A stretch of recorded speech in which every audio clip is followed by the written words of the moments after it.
태평양 전쟁이 거의 끝나갈 무렵 미 해군 순양함 인디애나폴리스함은 어떤 비밀스러운 화물을 마리아나 제도의 어느 섬으로 운송하고 있었습니다. 그런데 남태평양에서 씨가 말랐다고 생각됐던 일본 해군의 잔좀 순양 잠수함 E-58이 인디애나폴리스함을 발견합니다. 대잠 장비가 없어 아무것도 감지 못한 배 내부의 승조원들은 한가롭게 음악도 듣고 수병들끼리 내기도박도 하면서 평화로운 시간을 보내고 있었는데, 적함을 격침시키겠다는 의지에 불탄 일본 잠수함은 최후의 발악이라도 하듯 인디애나폴리스함을 향해 어뢰를 발사합니다. 일본군이 거의 괴멸하다시피 한 태평양 전선, 일본군의 주력 방어선은 모두 야스쿠니로 가고 일본은 본토만을 남겨놓은 채 신라의 같은 생명 악착같이 버텨보고 있었습니다. 어차피 버린 몸 한 명의 적이라도 더 죽이고 장렬히 산화하겠다는 더 이상 잃을 것 없던 일본은 앞으로 본토에 상륙할 미군을 방어하기 위해 겨루작전이라는 본토 대결전 계획을 수립했는데, 미군은 일본을 지구상에서 증발시켜버릴 수도 있었던 대규모 몰락작전도 구성해봤지만 그에 따라오는 인명피해와 정치적 문제도 생각하지 않을 수 없었고, 일단 이 지긋지긋한 전쟁도 빨리 끝내고 싶은 마음도 있었죠. 결국 좀 더 빠르고 효과적인 계획을 구상합니다.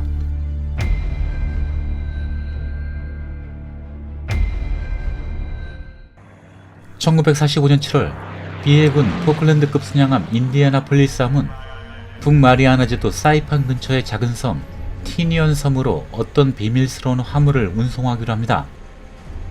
이 순양함의 함장은 전 캐서방, 아니 찰스 버틀러 맥베이 3세라는 아주 긴 이름을 가진 해군 대령인데, 좀 닮은 사람 좀 캐스팅하지. 인디애나폴리스함은 오키나와 전투 때 카미카제 공격을 한 번 얻어맞기는 했지만 그래도 꽤나 맷집은 있었던 순양함인지라 이렇게 약간 보톡스 좀 하고 이 계획에 재활용된 거죠. 그리고 이 순양함에 그 비밀스러운 화물이 탑재되는데, 이 화물은 바로 맨하탄 프로젝트의 산물 원자폭탄의 재료인 고농축 우라늄이었습니다. 그런데 이 중요한 화물을 운반하는데 해군은 입에 호위함조차 붙여주지 않습니다.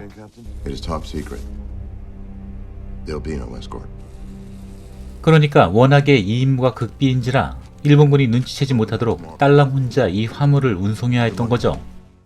1945년 7월 16일 드디어 승조원 1196명을 태운 인디애나폴리스함은 샌프란시스코 항에서 출발합니다. 이 화물의 내용물이 무엇인지는 함내 모든 승조원에게도 비밀이었습니다. Okay, so what's in the crate, huh? I hear it's toilet paper for General MacArthur. 당연히 출발하면서도 맥베이 대령은 걱정이 앞섰겠죠. 남태평양의 일본군은 거의 야스쿠니에 정모 중이었지만 아직 태평양 어느 한 구석에는 일본 해군 잠수함이 잔존할 수도 있었고, 호위함은 고사하고 대잠 능력조차 없었던 인디애나폴리스함은 적의 잠수함을 만날 경우 완전히 무방비 노출 상태의 표적이 되어버릴 수 있는 거죠. If I may, protocol would be to zigzag, sir. Not so effective against chitons. If the enemy fires a chiton, they can recalibrate your position on the fly.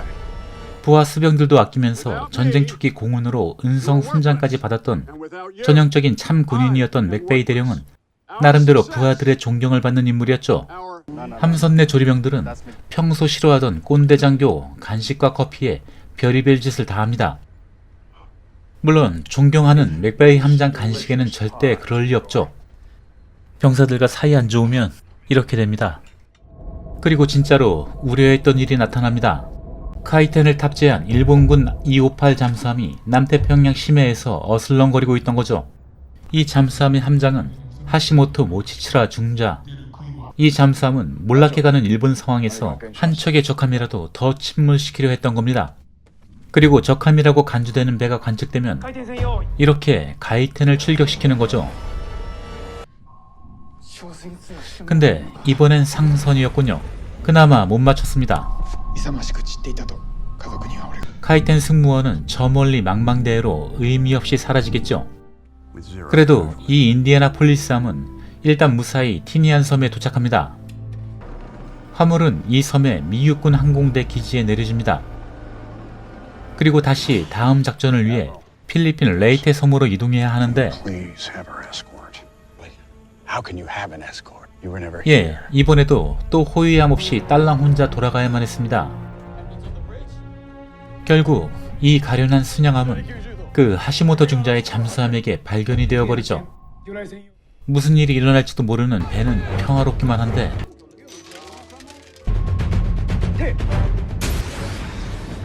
하시모토 중자는 어뢰 6발을 발사합니다. 그리고 그중 2발이 이 배에 명중하게 되죠. 이 아비규환의 상황에서 맥베이 대령은 구조 요청을 명령합니다. 하지만 어처구니 없이 3번이나 보냈던 구조 요청은 레이테 해군기지에서 무시되어 버리죠. 그런데 공교롭게도 이 구조 신호는 일본 해군 잠수함에서도 수신받습니다. 그리고 이 배가 가망이 없다고 판단되어 전 승조원에게 퇴선 명령을 내립니다. 1945년 7월 30일 새벽 인디애나폴리스함은 피격 후 12분 만에 타이타닉과 비슷한 모습으로 침몰합니다. 승조원 1196명 중 대략 900여 명이 살아남고 이 남태평양 바다 한가운데 표류하게 되는데 만일 이때 구조 요청이 묵살되지 않고 신속하게 이루어졌다면 이들 모두가 살아남을 수 있었겠지만 이 생존자들은 부상과 식량 부족 외에 다른 위협과도 맞서야 했습니다. 그건 바로 상어떼였습니다. 생존자들은 바로 상어떼들의 만찬 대상이 된 거죠. 승조원들은 상어떼로 바글바글한 이 망망대해에서 생존해야 했습니다. 이 와중에 장교의 유신을 세우려는 이기적인 장교도 있었죠.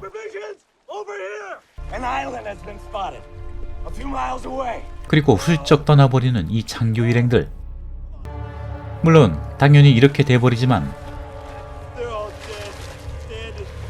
식량과 물자도 없이 며칠 동안 표류하던 승조원들은 이제 환각 증세까지 보이면서 절망에 빠져 있었습니다.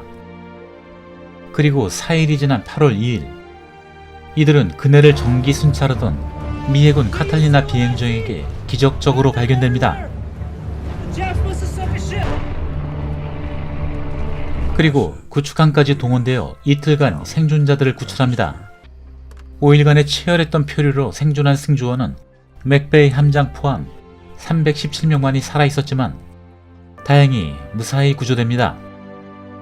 여기까지 본다면 눈물겨운 인간 승리와 전후의 스토리겠지만 높으신 분들의 생각은 그렇지 않았습니다. 일본이 항복하기 일보 직전인 마당에 해군은 구조 요청을 묵살한 채 이런 비극적인 사태를 방관한 과오를 회피해야 했죠. Jap surrender will just mention in a news dump. I'm saying the press and the public will want somebody's head on a platter. 그리고 누군가 희생양이 필요했습니다. 이 장면 어디서 많이 본 것 같은데 이분 말하라고 있는 거죠. 대변인이나 싸라고 대변인 자리에 앉혀놓은 게 아니죠. 맥베이 함장은 어처구니 없이 군사재판에 해부됩니다. 죄명은 함성관리부실. 그러니까 왜 적 공격에 대비해서 지그재그 회피 기동을 안 했냐 그거죠. McVeigh, what, pray tell, is your theory on zigzag? 맥베이는 군사법정에서도 이렇게 모든 비난과 추궁으로 난도질을 당하고 있었는데 당시 일본군 잠수함 함장이었던 하시모토 중자가 증인으로 송환됩니다. I fired 6 torpedoes. He had no chance to escape. 그러니까 어떤 회피 기동을 하던 간에 그 어뢰를 피할 도리가 없었다는 거죠. 하지만 해군이 이미 맥베이 죽이기로 들어간 이상 하시모토 중자의 증언은 깔끔하게 무시되고 회피 기동을 하지 않은 혐의는 유죄로 선고됩니다. He's been found guilty of hacking the ship by failing the zigzag. 결국 이 모든 책임 가중의 절차는 해군의 계획대로 마무리되고 무언가 할 말이 많은 듯한 영정사진들만이 생존한 승무원들과 함께할 뿐이었습니다. 영화 USS 인디애나폴리스는 1945년 7월 전쟁이 거의 끝나갈 즈음 일본 해군 잠수함에 의해 격침된 인디애나폴리스 침몰 사건에 대한 영화입니다. 이 사건은 태평양 전쟁의 승리가 거의 결정된 시점에 나사가 약간 빠져있던 해군의 안일한 대처로 수백 명의 해군 승조원들이 희생된 말 그대로 미 해군 최악의 흑역사였습니다. 맥베이 함장은 전쟁이 끝난 4년 후 소장 계급으로 예편하였고 그 이후에도 지속적으로 유족들의 비난을 받으며 살다가 결국 1968년 70세의 나이로 스스로 목숨을 끊습니다. 이렇게 이 사건은 영원히 은근슬쩍 넘어가라 했는데 1997년 헌터 스콧이라는 초등학생이 학교 행사 준비로 영화 조스 시리즈 자료를 수집하던 중 인디애나폴리스 사건과 맥베이 함장의 누명을 확인하고 함장의 명예회복 탄원 운동을 시작하면서 언론의 대대적인 주목을 받게 되고 미 의회 공식 결의안까지 오르게 됩니다. 그리고 그때까지 생존해 있었던 하시모토 중자의 서명까지 미 의원에게 전달되면서 맥베이 함장 명예회복 운동에 힘을 실어주게 됩니다. 결국 2000년 빌 클린턴 대통령에 의해 맥베이 함장의 명예는 회복되고 생존자 316명 전원은 은성 무공 훈장이 수여됩니다. 이렇게 이 사건은 세월이 오래 지난 후에야 그 진실이 밝혀지면서 다시 재평가가 이루어지긴 했지만 21세기 엇비슷한 사례를 겪었던 우리 입장에서는 여전히 현재 진행형이고 도를 넘어선 무례한 음모론도 남발하면서 아직도 가족의 품으로 돌아오지 못한 영령들마저 정치적 이용도구로 난자할 뿐이었습니다. 국가를 위해 임무에 충실하고자 했던 바다의 사나이 후배들의 넋을 기리며 영화 USS 인디애나폴리스 소개해드렸습니다. 더 흥미있는 소재로 다시 찾아뵙겠습니다.